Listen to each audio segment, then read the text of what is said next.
Hello friend, welcome to my YouTube channel.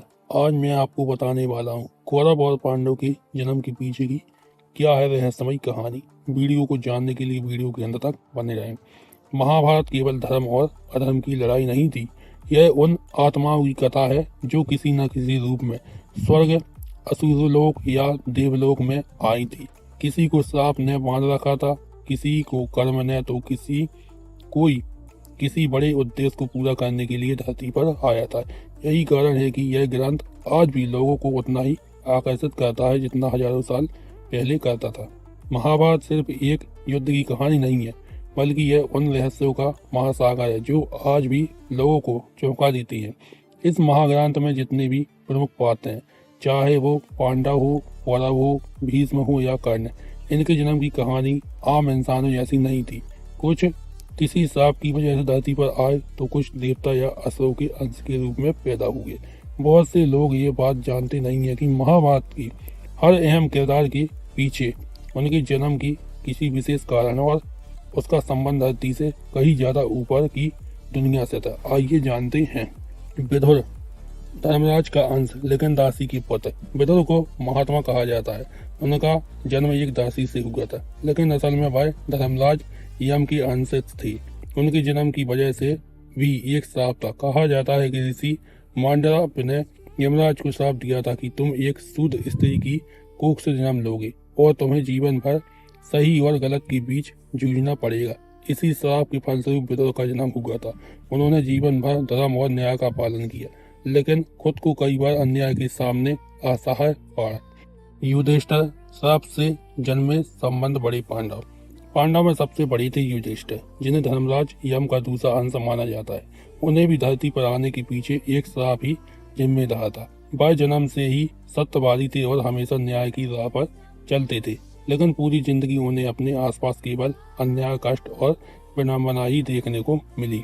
Bhishma वसु के रूप में श्रापित जीवन। भीष्म का असली नाम देवव्रत था। उनका जन्म गंगा से हुआ था, लेकिन उससे पहले वो स्वर्ग में एक वसु थे जिनका नाम था धौ। उन्होंने एक बार ऋषि वशिष्ठ के आश्रम की गाय चुरा ली थी। इस पर ऋषि ने उन्हें श्राप दिया कि वे लंबे समय तक धरती पर मानव रूप में जीवन बिताएंगे और हमेशा दुख के से घिरे रहेंगे। यही कारण था कि भीष्म का जीवन त्याग, व्रत और पीड़ा से भरा हुआ था। कर्ण सूर्य का तेज, लेकिन जीवन भर उपेक्षित। कर्ण का जन्म माता कुंती से हुआ था। जब वो अविवाहित थी, उन्हें ऋषि दुर्वासा से एक वरदान मिला था, जिससे वह किसी भी देवता को बुला सकती थी। एक बार उन्होंने सूर्य को बुलाया और कर्ण का जन्म हुआ। कर्ण के जन्म से ही सूर्य के समान तेजस्वी थे, लेकिन उनका पूरा जीवन पहचान और सम्मान के लिए संघर्ष में बीता। वे दानवीर थे, लेकिन समाज में उन्हें सदा नीचा ही देखने को मिला। बलराम शेषनाग का स्वरूप। श्री कृष्ण के बड़े भाई बलराम असल में शेषनाग के अवतार थे। उन्होंने धरती पर जन्म लेकर धर्म की रक्षा में श्री कृष्ण का साथ दिया। उनका व्यक्तित्व शांत लेकिन शक्ति से भरपूर था।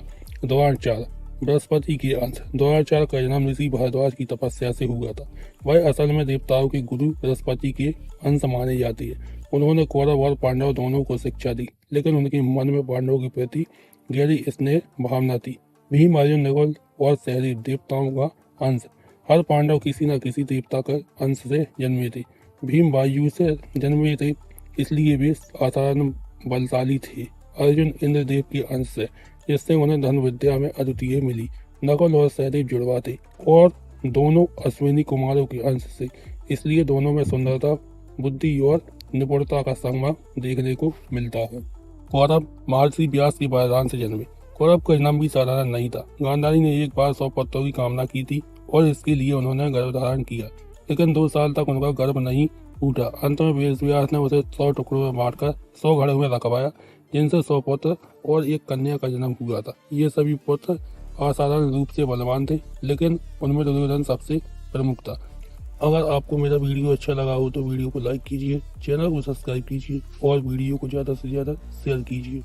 Subscribe now and press the bell icon. Never miss an update.